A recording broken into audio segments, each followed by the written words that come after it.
What is going on, everybody? Welcome back to the Sportsgasm Podcast, the podcast by the fans, for the fans, because as you know, we are the most qualified people to talk about our favorite teams. I'm your co-host, Isaac. And I'm Kylee. And welcome back to episode 17. Not much to do with the intro.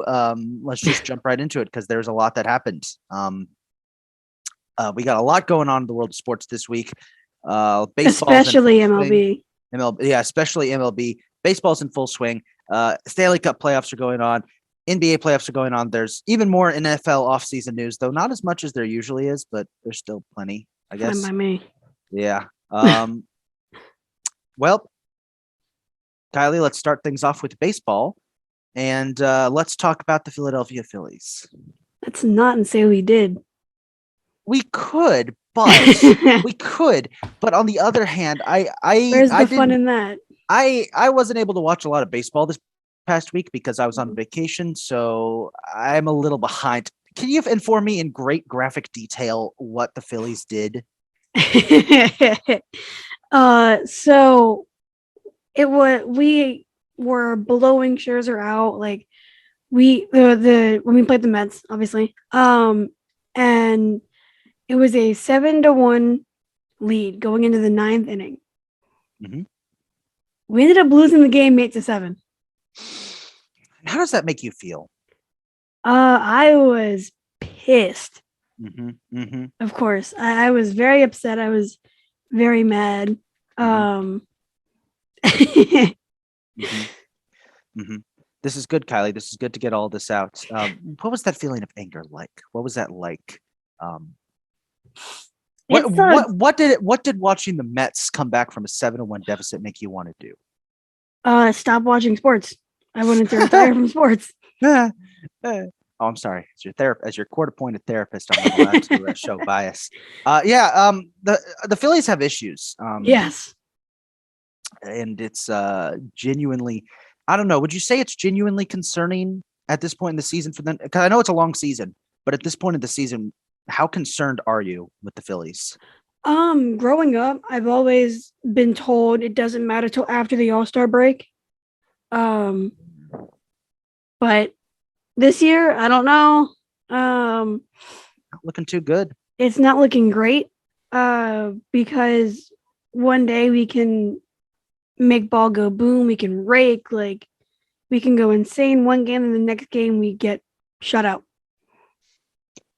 Well, I think the best you guys can hope is that the Mets eventually do what they always do, which is collapse midseason and somebody else wins the NL East. That is certainly the hope and the plan. I genuinely hope that happens because the Mets are scary and I don't want to face them in the World Series. So is it a coincidence that the year the balls are drastically changed, the two New York teams are the best teams in the league? Yes, pure coincidence. Mm-hmm. There is nothing to look into that at all. Nothing at all. Moving on. Let's not talk about the New York teams. Let's talk about the Yankees real quick. Oh, yeah, the Yankees are awesome. Insane. Doing typical Yankees things. I mean, Nestor Cortez is just, as his nickname is, he's just nasty, you know? He's disgusting. Oh, my God, Nestor Cortez. You like that? It's wonderful. I'm waiting for the inevitable avalanche of injuries that is going to drag the Yankees down and cause us to fall apart. Yep. But in the meantime, I can celebrate the fact that we are destroying the AL East, that we have Toronto's number, it looks like, and that the Red Sox are terrible. The Red Sox are absolutely dog shit, and it blows my mind. So I'm okay with it, though. Yeah, no. We can. No, let's make it clear. We're completely fine with the Red Sox being bad. It's just, it's surprising. Very surprising because they were in the ALCS last year. Yeah, well, they shouldn't have been, but that ALCS was complicated for me, man. It was like, okay, do I root for the team I've hated my entire life, or do I root for a bunch of cheaters? Yeah, there was literally no team that I wanted to succeed in the CS games. Yeah, because the other one was Dodgers Braves, right? Yep. Damn. No, it wasn't. Yeah, it was. Yeah, it was. That's rough. Yep. Speaking of Boston, Boston is 10.5 games behind the Yankees for the AL East title. They're dead last. and they got blown out 8-0 by the Angels, which was Shohei Ohtani's first trip to Boston, and he threw 11 strikeouts. Dude is absolutely insane. Except when I bet on him. Every time I bet on him, he does nothing. That's the baseball gods. It's the baseball gods for you. Seriously. They can be very cruel. Sports gods in general can be very, very cruel. Yes. I, for one, am praying to the baseball gods that Ohtani doesn't get hurt because he is so much fun to watch. And the Angels legitimately look good this year. They legitimately look like, okay, if they don't have any injuries, they could make a run for the playoffs. And I want that to happen because the Angels are one of those teams that people don't give them enough credit. The Angels have been historically surprisingly really good in their history. Yeah. But only have one World Series to show for it. I feel like that's a team that they deserve more credit. Absolutely. And the poor Reds, dude. They finally got 6 wins. Yeah. Okay. So I think I mentioned this on the last episode of the podcast, but I'll mention this again. My buddy and I, when I was moving to my new place, we were talking we're talking in the U-Haul, and I'm like, okay, so what is the most obscure baseball team? Like, what's the most forgotten baseball team? And he's just like, Reds. Like the Reds. Mm-hmm. The Reds currently sit with let me pull this up, a 6-24 record, a .2 winning percentage. They're 13.5 games behind the Brewers for first place in the Central Division. Their run differential -75. The closest run differential to them is the -46 of Kansas City. And even that, there's still a massive gap. Oh my God. Yeah, the Reds are atrocious. They did finally win a game, though. It's not a drill. They won a game. They beat the Brewers 10-5 with 14 hits. The same Brewers team that has probably the best bullpen in Major League Baseball right now. Oh my God. Yeah. They're finally at 6 wins. And now it's kind of like, remember we were doing this with the Canadiens during regular season of hockey? The race to double-digit wins. How many wins do you think that the Reds are going to get? Right. No, that's a serious question. No, there's 162 games.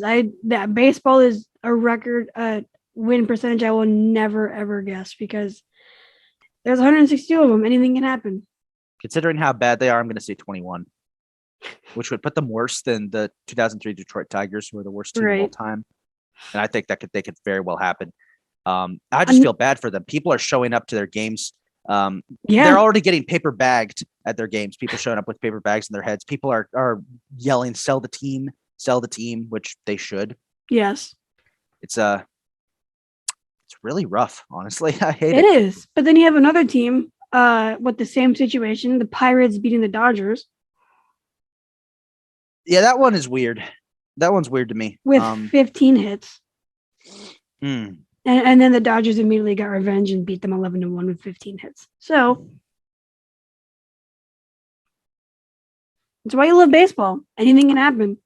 The Pirates beating the Dodgers is just odd. I'm okay with it. Yeah. Other bad teams that are doing good this month, surprisingly, the Tigers, they're 1 win away from double digits now. They shut out the Athletics 6-0 with 12 hits. The Guardians beat the White Sox 12-9 with 9 hits. That is supremely satisfying. 12 hits, sorry.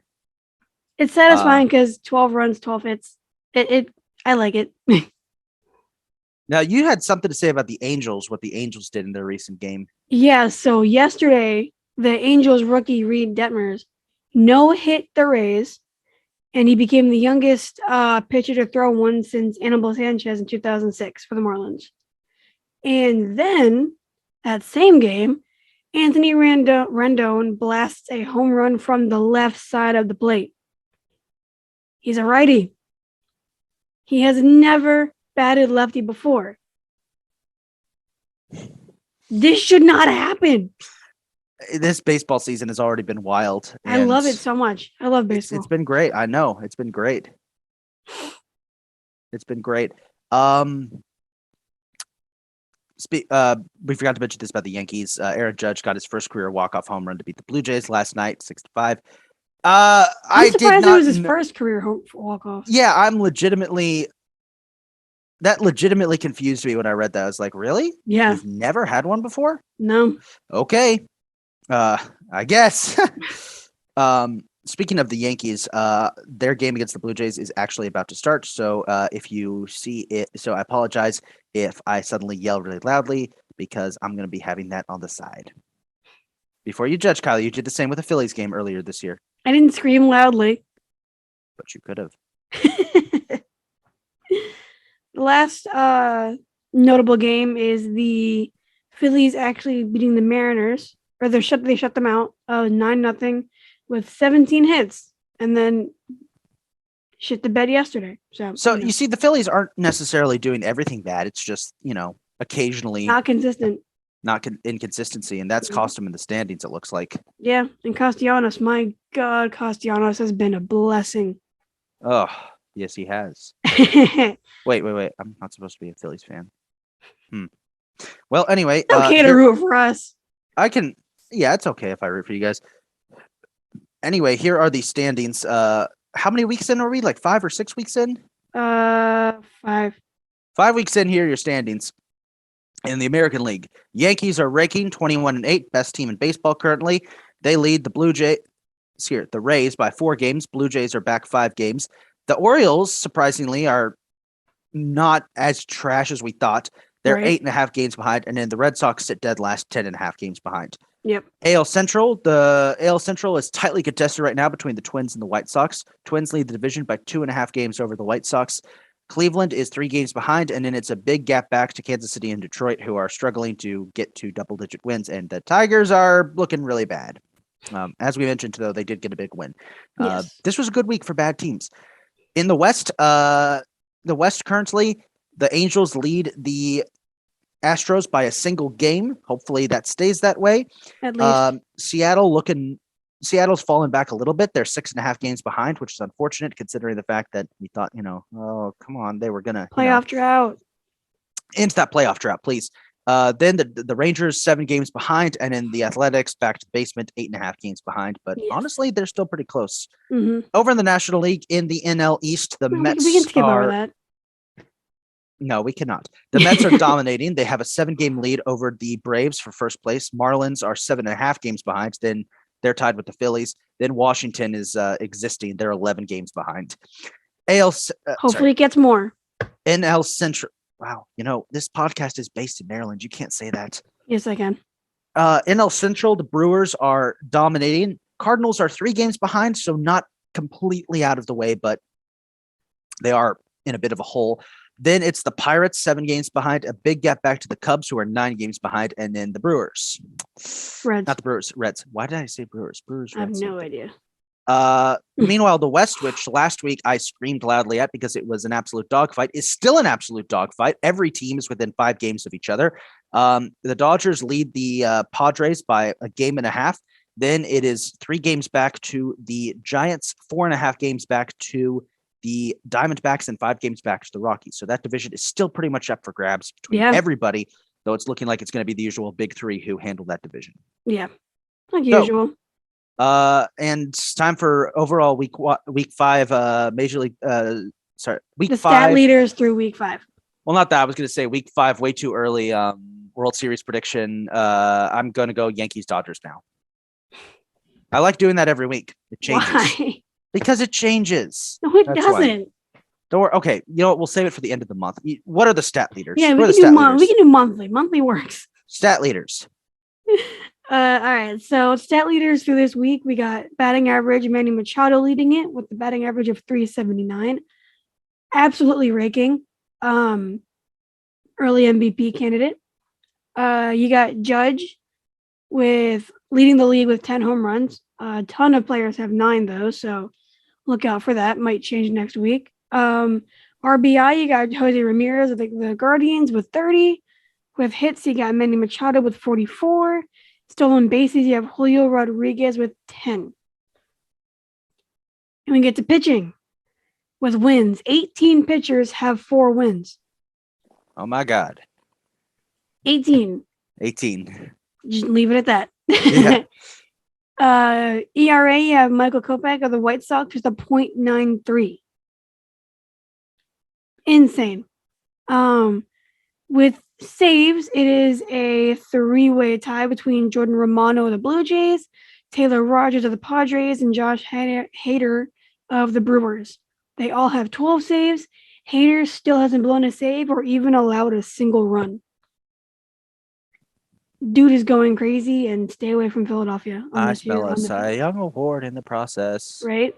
For strikeouts, you have Carlos Rodon of the Giants with 53. And then quality starts, you have Joe Musgrove of the Padres with 6. So it's got a little consistency going on now. You can tell who's having a good season by now and who's not. But so the NBA playoffs have started. Well, they've been going on. Yeah, and they've been, continued. Yeah. Yeah, these have been fun. Round. Yeah. This has been fun. Yes, there's been a lot of fun going on here. Well, for you personally, no, but there has been a lot of fun. So, yeah. Let's talk about the MVP race quickly.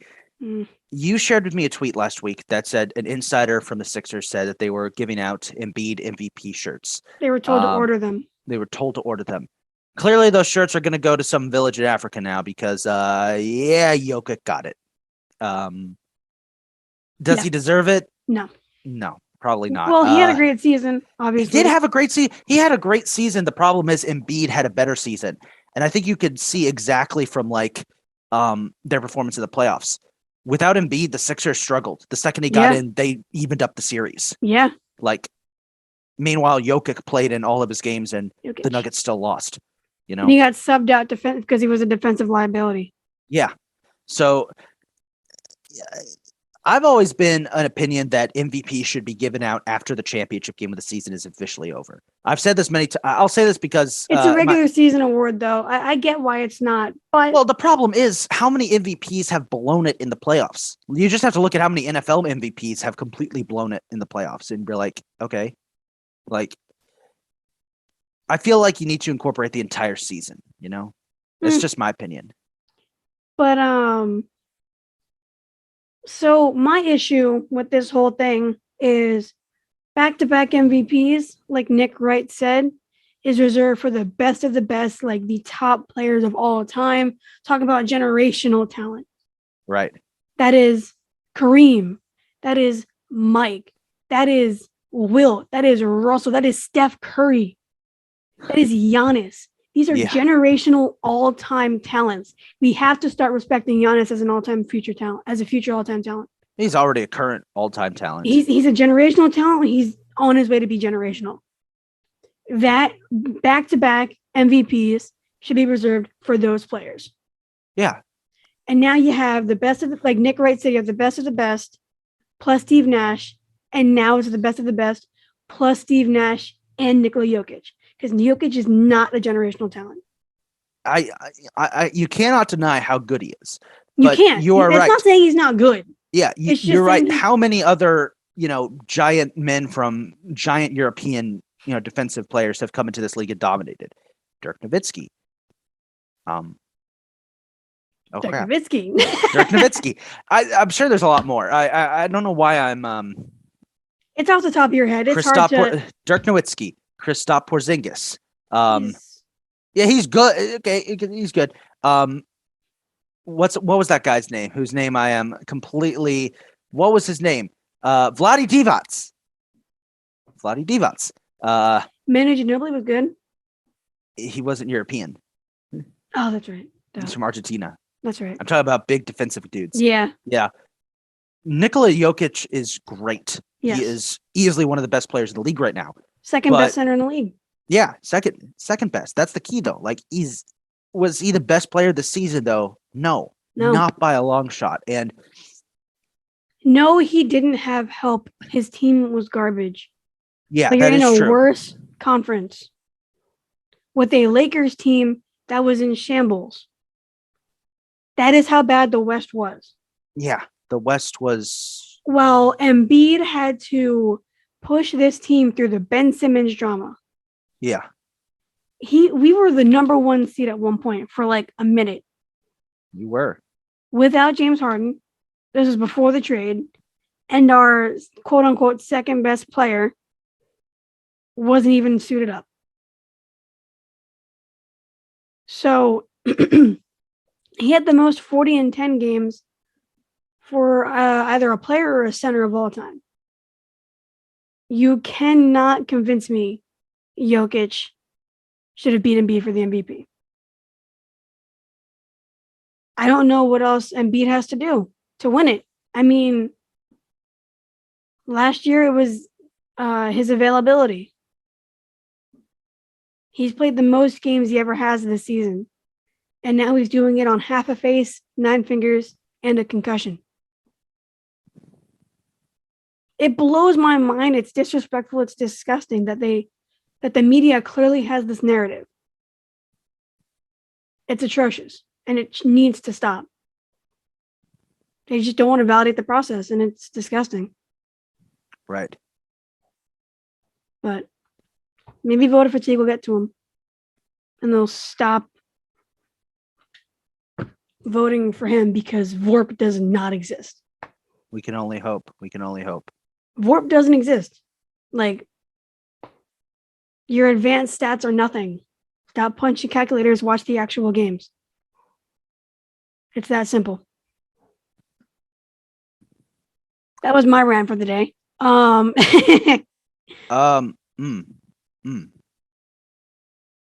Ooh, I'm gonna talk about that later. Sorry. Distracted by non-sports things. Woo. Okay. Yeah. Embiid. Yes. Everything. But yeah. You're right. I'm kidding. You're right. Everything you said. I agree with you. I'm trying to think if I can add anything to this conversation.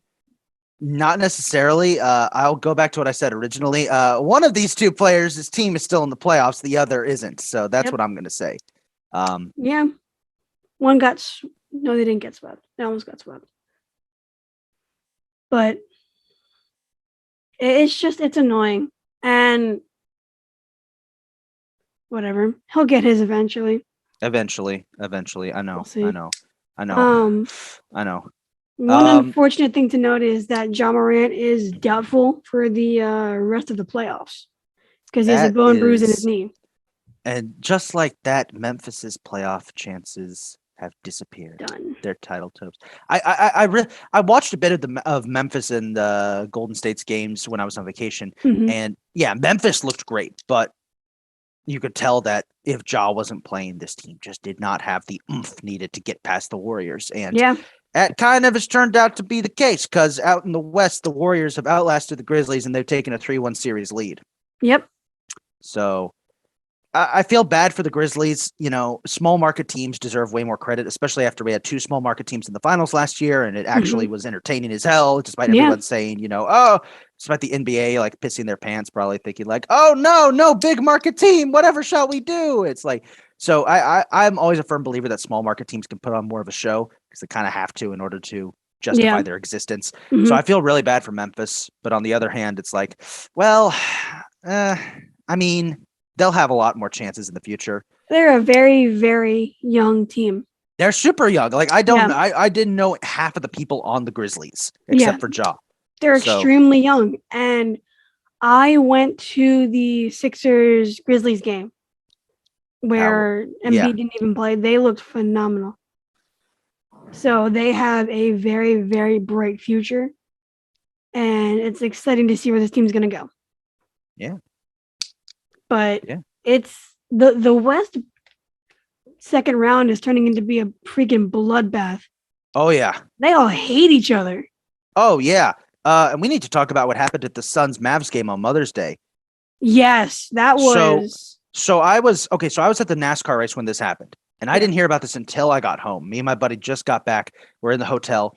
And we turn on Sports Center because we want to catch the whatever game was going on. Right. And the reports are coming in. Chris Paul's family attacked at Mavs game. It was like, what the hell? That's a little excessive, but yeah, Kylee, you're more aware of this, Kylie. So fill in the people. What happened at this game that has caused all this drama? Apparently, fans were trying to get a picture with Chris Paul's mom or whatever, and she kept asking them to stop, and they wouldn't. I didn't look too into it. I didn't read much of the article, but it was insane. And, it's annoying. because as fans who also have a podcast, when I try to invite people to the podcast, I'm like, do you want to appear on the podcast? And if they either, I'm like, I don't want to, bug them. I don't want to annoy the crap out of them. I just want to, you want to join? Yeah. Like, go ahead. Like, that's Yeah. the problem that a lot of people, a lot of fans don't realize is these people are bombarded with invites, pictures, autographs, everything. Yeah. So bugging the crap out of them gets you nowhere. It really doesn't. I've always been Absolutely a nowhere. firm believer that, you have to show some restraint Absolutely. in And approaching respect. people and respect. Because especially, but here's the thing that pisses me off about that. You don't mess with the man's family. Everyone gets No. one. Everyone gets one. Don't fuck with the man's family. Okay.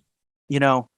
And from what I heard, they made Chris Paul's family feel extremely unsafe, and that's just downright disrespectful, and that's not acceptable at all. Yeah, absolutely not. I get it that we're in the playoffs, and I get that everything is high drama. This series has been a lot more competitive than I think anyone thought it would be. Yeah. The Suns have just taken a 3-2 series lead. I thought the Suns were going to wreck the Mavericks. Mhm. Clearly, that hasn't happened. And it's cool. Like, yeah, it's really cool to be right by Chris Paul's mother. Yeah. Right by his family. His I'm pretty sure his kids were there too. Like, yeah, his kids were there too. His family, like, they're supporting him. Like, I get it. It's really cool to want to talk to them and everything, but you have to realize that these people are people. Yeah. Yeah. They are people just like us who are related to an amazing, a generational basketball player. Yeah. That's all. Better than Jokic. Of course. Yeah. Had to put that in there. So it's just, it makes fans look bad. Oh, yeah. Well, fans already looked bad, to be honest. It doesn't help their case. Right. And coming from a Philly fan who gets a bad rep. Deservedly so, but go on.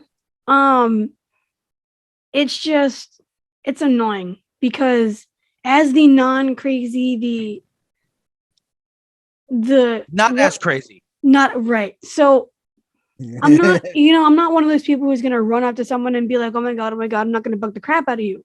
Yeah. You got to respect people. They are people. At the end of the day, the key difference here is this. These athletes, it goes back to what I said earlier. You don't mess with a guy's family. No, you don't. You don't make them feel uncomfortable. You don't do that. Okay. No. I will say though, this whole situation has created some really interesting tension for this series. Yes. I am 100% expecting a fight to break out. But I say the fan and player interactions have really been going up this postseason. You had the whole Kyrie flipping off the Boston crowd, and you had now this. And of course, I think you also had the Toronto fans just being horrible. Typical Toronto fans, yeah. But yeah, like at the end of the day, while it is true that we hold athletes in high regard and like this almost godlike status, like they are our escape from reality. Yeah. At the end of the day, they are people too, and we have to respect that. Yep. I feel like more recently, a lot of athletes have been more open about mental health and what makes and the things that make them uncomfortable. Yeah. Great example of that is Naomi Osaka, who her Simone Biles. Yeah, their mental health struggles have become super popular. And based on the reactions people have had to that, we have a long way to go as society and respecting that. And this is another example of that. This is a man who is clearly very distraught with the fact that his family was treated like such. And the reactions from fans have been not good. I usually take players' sides and reactions to things most of the time. Like, when players just get hit like Schwarber with the umpire with Angel Hernandez, you will never, ever, ever see me defend an umpire. It is extremely rare for me to do that. Yeah. Growing up, I am short. Growing up, I had a little strike zone. I always got called strikes when they were balls. So you're never going to find me having any sympathy for refs getting yelled at. And I have always, I don't like when players are forced to be silent about things in regards of fan reactions and stuff. Yeah. I want fans to be honest, or players to be honest. I want them to have real reactions. I don't want them to, feel like they can't do anything with this one guy who's being an asshole. Yeah. Like you should be allowed to say something without getting fined. Yeah. Yeah. It's stupid, ridiculous. It's for every single league. It's not just the NBA, obviously. Yeah. Every league does it. I remember vividly there was a race, I think it was a NASCAR race back in like 2017, where during driver introduction, some fan said something really nasty and sexist to Danica Patrick. And I'll be clear, I'm not a huge Danica Patrick fan. I thought she was extremely overrated and was basically just there as a diversity plug for NASCAR. Mm-hmm. But at the same time, she did not deserve to be treated as badly as some fans treated her. I remember, some fans said something really nasty and sexist, and she tried to leap over the barriers at him. And I was like, yeah, good for you. Yeah. We need more of that. Like, and here's the thing. Like you said, it's just these guys are people. It's okay. Like, yeah, when a player has a bad game, it's okay to criticize. Yeah. You're allowed to critique. You're allowed to have your own opinions. But don't be an asshole. Yeah. Trolling is not funny, cute, clever. It's childish. It really is. Especially, it really is. Yeah. I mean, and it can have long-lasting effects. Longtime denizens of the internet are probably slightly aware of what trolling can do. Christian. I can't believe. Yeah, if you don't know who that is, don't look it up. Just or do. And say it's not sports related, but it is related to mental health, and it's concerning. But that gets the point across. Mm-hmm. Just treat people like people. I think that's the hard. general gist it's really we're trying to get hard. at here. Try to guess. As much as I'd love to keep having this talk about athletes and mental health, we probably should move on to something a little lighter. Yes. And continue talking about the other stuff, East playoff series. Which, so we got some series updates. We're gonna start with our teams first. The Battle of Isaac and Kylee. See, but here's the thing: you guys aren't as toxic as you guys aren't as shitty as Toronto fans. So hey, Heat fans know how to keep it cool. Heat fans have experienced a lot of success, but they've also experienced a lot of heartbreak. Yes. The Heat have lost just as many finals as they've won as many finals. Mm-hmm. So we're very Heat fans tend to be very fan base. And once, if you guys beat us, I will be rooting for the Heat. The Heat have the Miami Heat are one of the few teams that knows how to be chill. Yes. So, with that being said, we absolutely murdered you guys last night. So, we did tie the series 2-2 with the Harden fourth quarter masterclass. Beautiful. But then we kind of got murdered last night. So the series is 3-2. But it's a best of 7. Back in Philly tomorrow at 7:00. So we'll see. It obviously doesn't look good, but it's a 7-game series, so I'm not going to count us out. Not yet. Right.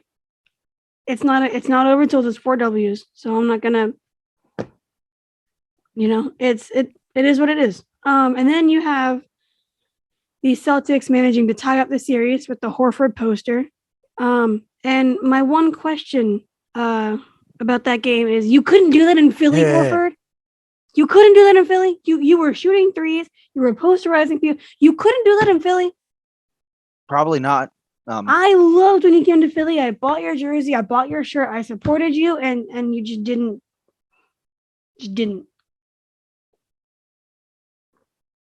Breaks my heart. But game 5 is tonight at 7:00, so I'm definitely gonna watch that one. See who manages to look like they're gonna win the series.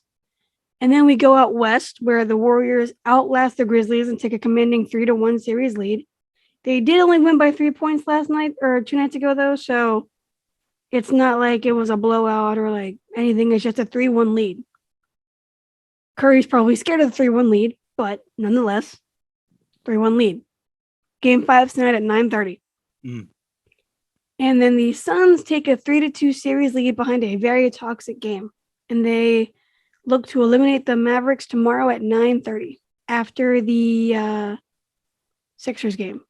So we'll see.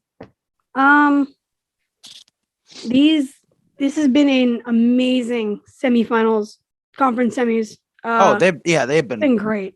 They've been so much fun to watch. Mhm. It's not even fair. Whew, sorry, sleepy.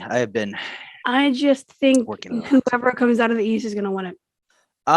Probably. I mean, I don't know. The Warriors get to the finals, it could be interesting, but If the Warriors get there, the Warriors are the only team that I can see beating anybody in the East.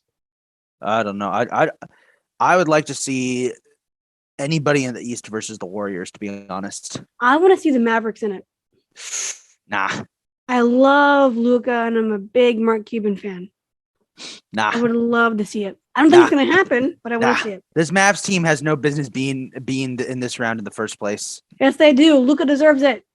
All right. Yeah, it'll be fun to watch, but no. Give me the Warriors, please. Give the Warriors. Let's move on to the NFL and start with some big news.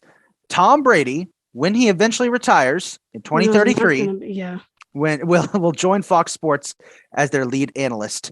What was it? $325 million contract with Fox.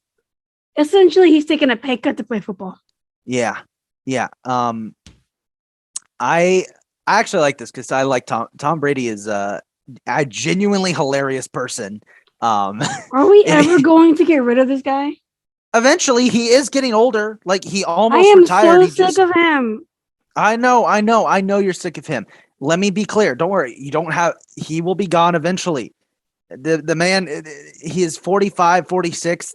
He can't play at this level for much longer. All right. And he's going to be an analyst for at least 10 years. That's awesome. Tom Brady's a great analyst. I bet he'd We're be great. not going to, I need him out for like a minute. I need a breath of fresh air because it has been my entire lifetime of Tom Brady, and I just need it to end for I need a break. It really has. Like Tom Brady is legit the last player still playing who was playing when I started watching football. I need a lunch break. We need a long lunch break. We need a detox, self-care moment where we're away from Tom Brady. Says the guy who has Tom Brady as his quarterback. Right. I mean, I was cool with Tom Brady when he went to Florida. He seemed to actually show his personality and show who he was as a person. Yeah. Instead of a freaking robot in New England. So I liked it. I enjoyed it. It was awesome. I wasn't as mad as that the Bucks won as most people were, especially because you're a Bucks fan. So I was like happy for you. Yeah, it was awesome. I mean, Yeah. We did it. We finally did it. I will say though that Super Bowl does have an asterisk next to it because it was during the COVID year. Yeah, it kind of feels like we bought that Super Bowl just a little bit. See, the weird thing about it is that if it was any team other than the Chiefs that we had beat, I would have been fine. You guys are the fact that we beat the Chiefs and beat them badly too is what makes me like, oh, that was painful. Not only did you beat the Chiefs, you beat the Packers in the conference championship. Yeah. When people say it's an asterisk, it should be reserved for only like Mickey Mouse type things like Jokic's blessing, like Jokic's MVP. It should be reserved for things like that, or the Astros 2017 World Series. Yeah. Things like that should not have happened, but happened. Pro tip to everybody: have a soap dispenser on your nightstand in case you sneeze into your hands and you need a quick cleanup. That was gross. So yeah, Tom Brady will never leave. Nice. Brady will never leave. He will never leave. He won't. Yeah.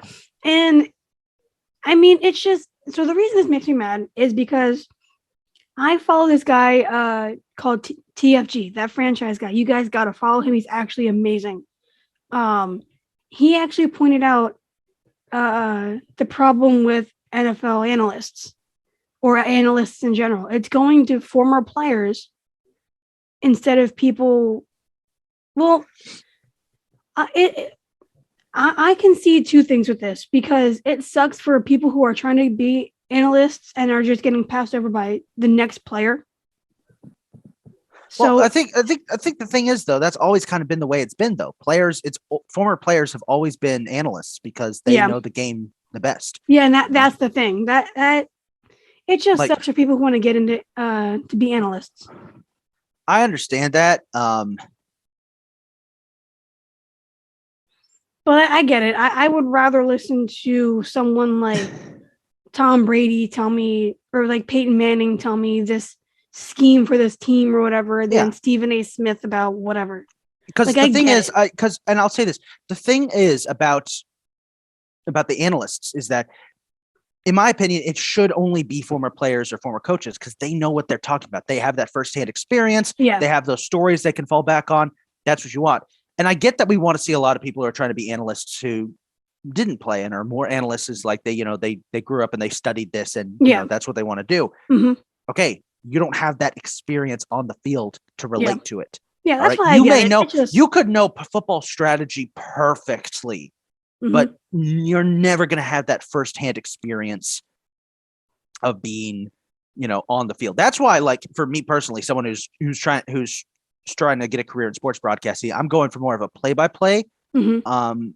position because that's where I shine. That's where I think I shine best. That's where I have the experience. You know the rules, you can say it, but I prefer to have somebody beside me who's played it and can fill me in, help both me and the audience understand, Mhm. understand the intricacies of the sport and point out little tidbits of information that I personally don't know. I'll be honest, I call a lot of baseball games. There's a lot about baseball that I am not 100% on.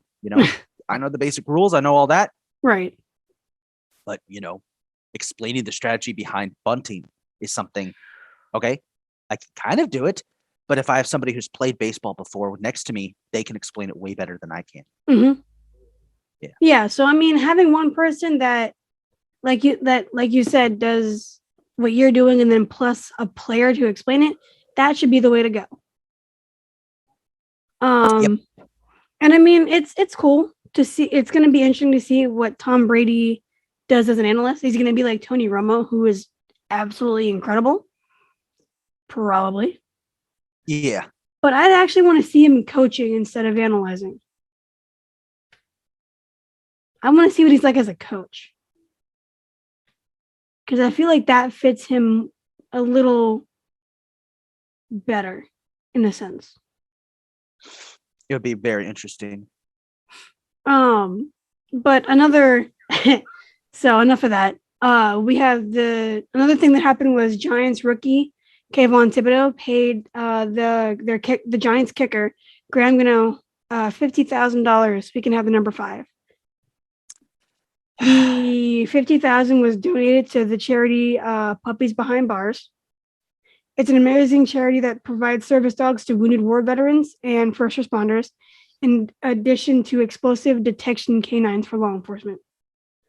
Cano has a family history of people in the enforcement, so I like it. it. But on the other hand, for the love of God, bring the number rule back. I'm not going to be one of those freaks who stops watching football because of the number rule. No, not one of our friends. Not anyone we know. Yeah, totally, 100%.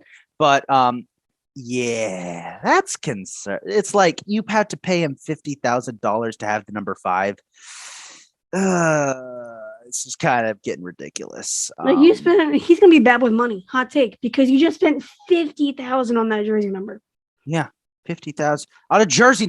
50,000 for a jersey number. Yeah. Why? Yeah. Okay. I know.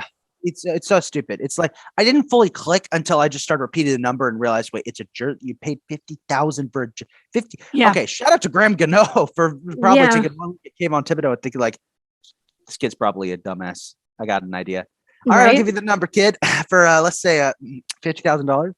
Kid, dude, thank God on his financial advisor, because I would yell at his ass. His financial advisor is probably like, "What? You spent $50,000 for a number?" Yeah, like, dude, come on. I don't even think he has that much money. I know. The Raven. Well, he does because he's a first round pick. But the Ravens signed Mike Davis to a 1-year deal. Crucial to their depth that they need. Hopefully they don't have a situation like last year where all their running backs die before the season begins. Right. But what happened to the Ravens this past season was malicious intent by the football gods. Literally, though, like it's insane. The football gods straight up said, "Oh, So you guys think you're going to be good this year? Die! Yeah, seriously. But that's not going to happen again. How often does that happen? It doesn't. It could happen. It could, but I mean, it shouldn't. And the Ravens will be back on top. I'm not worried about them. The kicker that Urban Meyer kicked. Oh yeah, Josh Lambo. Yeah, he's suing Jacksonville. Rightfully so. Yeah, he alleges Urban Meyer created a hostile work environment. There's no alleging about it. Yeah, no, that legitimately happened. Like, yeah, Travis Etienne was asked about it because he missed the season, and he was like, "Sounds like a good one to miss." Yep. Yeah, you're not wrong there.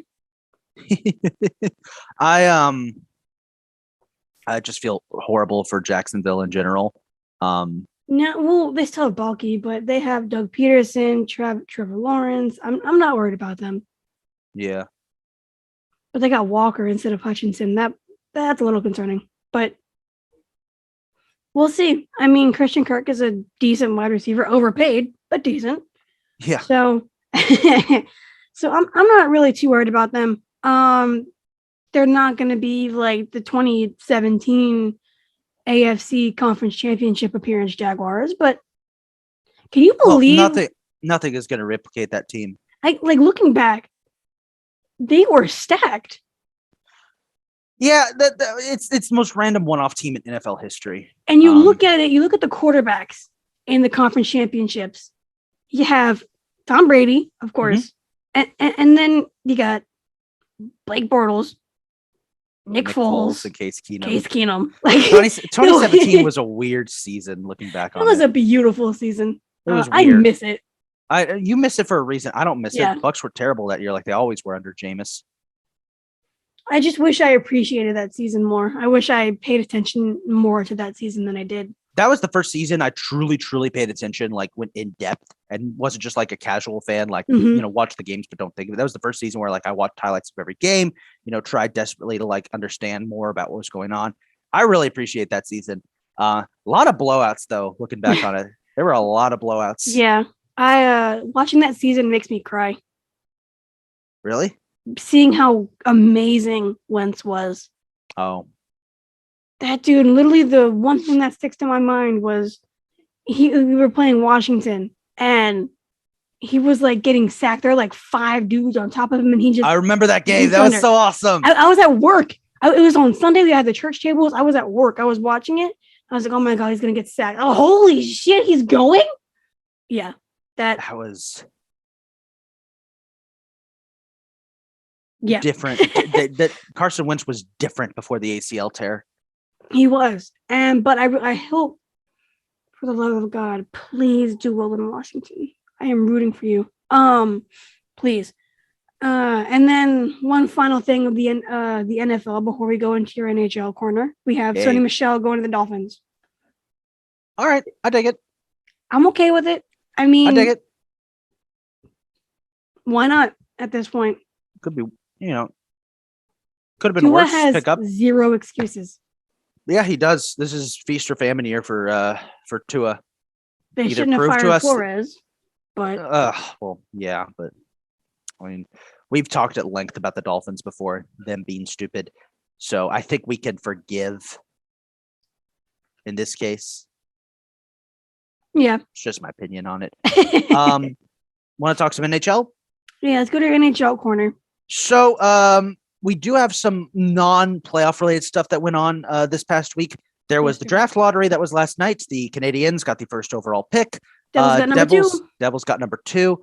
We'll have to wait and see what happens with the draft, see what they do with those picks. Also, after a 4-decade-long career, Patrick Marleau, the all-time leader in NHL game starts, has hung up the skates. Marleau began his career in 1997. He was one of the last players from the 90s still playing. Wait, did you just say one of? League. One of, yeah. I think Zdeno Chara. Who the hell is another one? Zdeno Chara. Oh my God. Yeah. That's before we were born. Yeah. Marleau played almost his entire career with the San Jose Sharks, playing with them from 1997 to 2017. He briefly had a stint with the Toronto Maple Leafs, returned to the Sharks for 1 year, played 8 games with the Pittsburgh Penguins, went ring chasing, and returned to the Sharks for one last season, and officially hung it up after sitting out this season. One of the longest careers in NHL history, all with one team, and he holds the record for most regular season games played of all time with 1,779. His career in the NHL was as long as I've been alive. 24 Literally. years. Yeah, literally. That's insane. Congrats to him, man.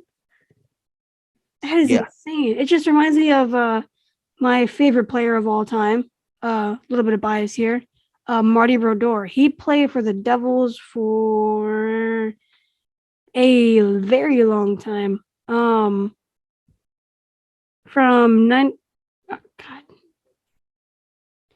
He played from 91 to.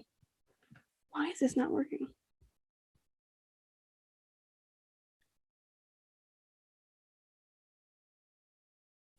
So just pointing out, there are currently 2 players left in all of sports of the Big Four who began their careers in the 90s. They're both hockey. It's Zdeno Chara and Joe Thornton. In the hockey? Yeah. The last players from the other leagues, Bartolo Colon was the last baseball player. Vince Carter was the last basketball player, and Adam Vinatieri was the last football player. So speaking of Bartolo Colon, I saw a TikTok that was like the Bartolo Colon home run led to Tatis being on the Padres. What? Yeah. The pitcher Bartolo Colon hit the home run off of. That caused him to be traded for money or a player and an international 17-year-old named Fernando Tatis Jr. That home run is why Tatis is on the Padres. Oh my God. How amazing is that? This is why we love sports. For stuff like this. It's a rabbit hole. It makes so much sense. I know. Also, Bartolo Colon, by the way, isn't retired yet. He's still playing in the Mexican League. Jeez. I'm not going to attempt to pronounce the name he's playing for because I'm going to butcher it, and I don't want to embarrass myself. But they play in Monclova, Mexico. Don't even try to pronounce it. Yeah, no, don't worry, I won't. What's the playoffs looking like? All right, playoff time. So here are your playoff series. In the East, Panthers and Capitals. The Caps have made this a series. They blew out the Panthers in Game 3. Panthers struck back with an overtime win in Game 4, so the series is tied up 2-2. I have no idea what to expect from this series. The Capitals are enforcing prior narratives about the Panthers being unable to win in the playoffs. Hopefully that continues. Yeah. The Lightning and the Maple Leafs. This is a back-and-forth series. Neither team has really been competitive in their losses. It's all been blowouts, except for Game 5, which is the first really close game. Maple Leafs have won that, so they're up 3-2. But knowing the trends of the series, Lightning probably are going to take Game 6. Hurricanes and Bruins. The Hurricanes jumped out to a 2-0 series lead. Bruins won 2 straight to tie the series up. Hurricanes struck back with a blowout win in Game 5. Raleigh is leading 3-2. Rangers and Penguins. The Rangers are falling apart. In Game 3, they were down. They led 1-0, gave up 4 straight goals. They're down 4-1. They came back and tied the game up, only to lose 7-4. They lost 7-1 in the last game and are down 3-1 in the series to the Penguins. So I have no idea what the Rangers are doing at all. So it's always, anti-Penguins up in here. But yeah, as a Devils fan, anybody but the Rangers. True. Anybody. Our first series victory was the Avalanche and the Predators. The Avs swept the Predators. Series wasn't even close except for a weird overtime Game 2. Predators just didn't look like they belonged, or it could be that the Avs were just that good. So the Avalanche are into round 2. We don't know who they'll play yet. We're going to find out. Wild and Blues. The Wild looked to have all the momentum at first, but St. Louis just took Games 4 and 5 in back-to-back blowouts, and they'll take a 3-2 series lead.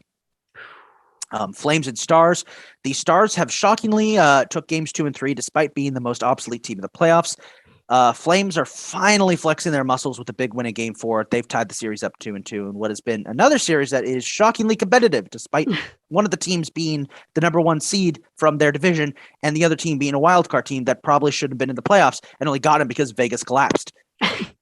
Finally, we love sports. Yeah. Oilers and Kings finally. Edmonton went off in games 2 and 3. They scored 8 goals in both. Kings have struck back, however, and they won an overtime thriller in game 5 last night. They've taken a 3-2 series lead. Anybody but Edmonton in the West is what I say. So there is your hockey series updates. I will leave you guys with this one note before we get into our typical things that we like to do. Once you get into the playoffs, it's anybody's game. It really is. And it just proves that every single year there's always that one team who manages to get a little bit farther than anybody anticipated just because it's the playoffs. Anything can happen. Yeah. Anything can happen. The Hawks last year going to the conference finals. Anything can happen. Anything can happen in the Bronx. All right. Who are our goobers of the week, Kylie? So, it's pretty typical goobers this week. You got Rob Manfred as always. As always, especially this week, Jokic for MVP people. You're wrong. Ugh, stupid. We got Pascal Siakam. Raptors fans. The Nets. And, as always, the biggest goober, Ben Simmons.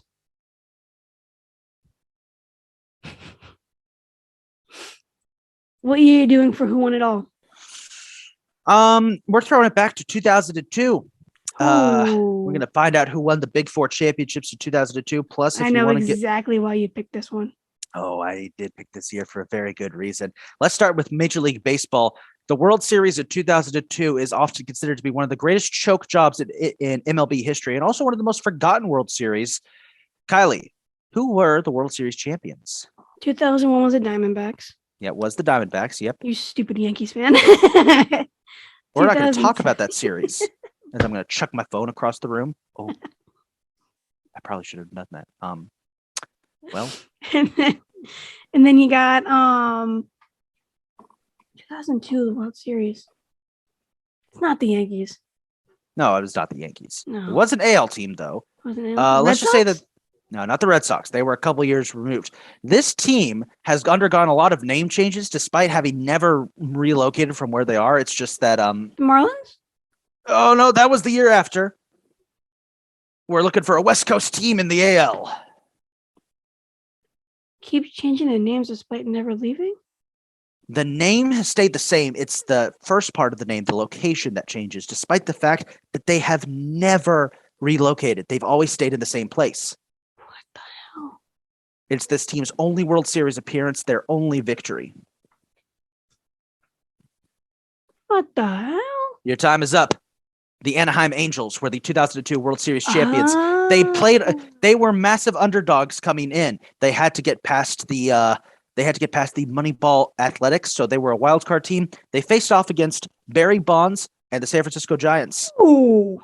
The Giants historically collapsed in this series. It was a brutal collapse, giving the Angels their only World Series title.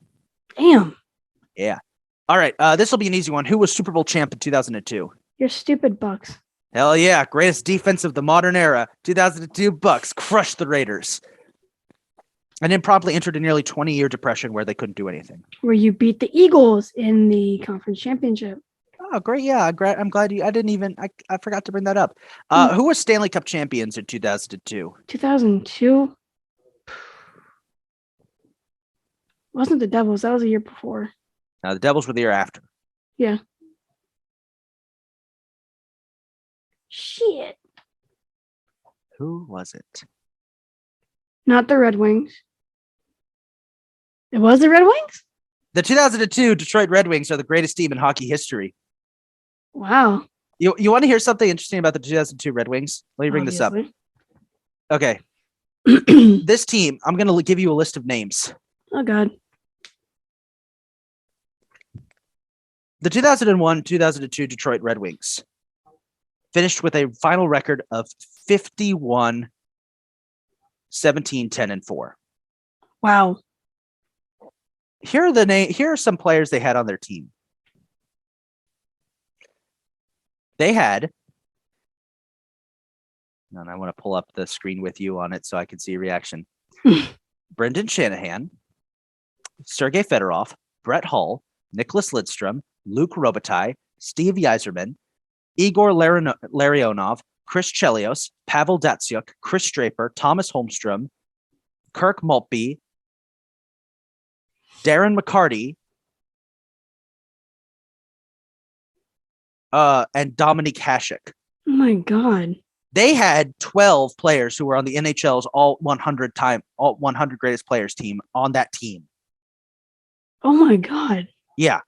They are widely considered to be the greatest team in NHL history. They were completely stacked, and in the Stanley Cup Finals, they actually lost game 1 to the Hurricanes, but they then just annihilated them the rest of the series. Yeah. Wow. Greatest hockey team ever assembled. 2002 Detroit Red Wings. Wow. All right, give me the NBA champions for 2002. Lakers. Yep, worst Laker finals ever. They completely annihilated the Nets. Wasn't even close. I think it was great. Oh, that is true. Yeah. Who bonus points? Who won the college football and college basketball championships? Florida State. No, I'm going to guess Florida State every time until I'm right. you will eventually. College football championship was Ohio State. I was gonna say Ohio State. They famously defeated Miami in controversial circumstances when pass interference was called on a goal line stand that probably shouldn't have been pass interference. Oh yeah, when Miami was irrelevant. Yeah. College basketball championship was Maryland. It was the Maryland team that won that. Woo! Go Terps. All right. We got one last segment to do, Kylie. Yes. Let me hear it. So we got 2 facts and a lie. I'm ready. ready. So the first one we have: Greece and Australia are the only 2 countries that have participated in every modern Olympic Games. Okay. Second one: the 1908 Olympics was the last time that gold medals were solid gold. Huh. And number 3: rugby balls used to be made out of pig bladders. I know number 3 is right because I remember reading about that in the history of football. Book I had in elementary school. Of course, you were reading that in elementary school. What the? Of course, yes, I was. So I know that's right. Whew. I am gonna say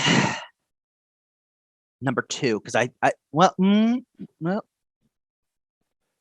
wait, no, it's number 1 because Greece and Australia, because there were the Olympics where they had the Olympics in Moscow and a bunch of countries boycotted them. That would have included Greece and Australia because they were NATO countries. Number 1. Nope, number 2. Dang it!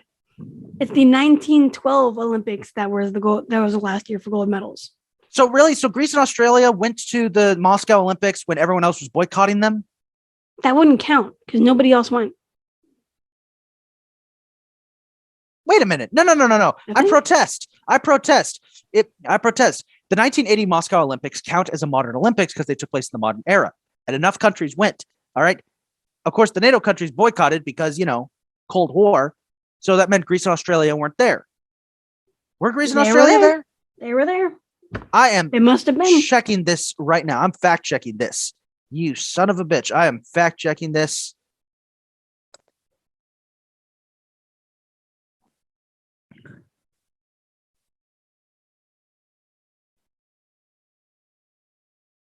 "66 countries boycotted the games entirely."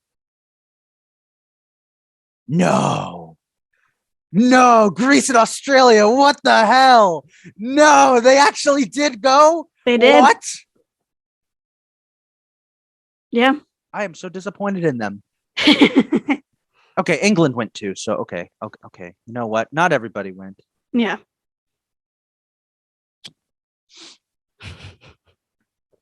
You learned something today. I did learn something today. Nice. All right. Well, All right. Well, that concludes this week's episode of the Sportsgasm podcast. As always, thank you so much for listening and or watching.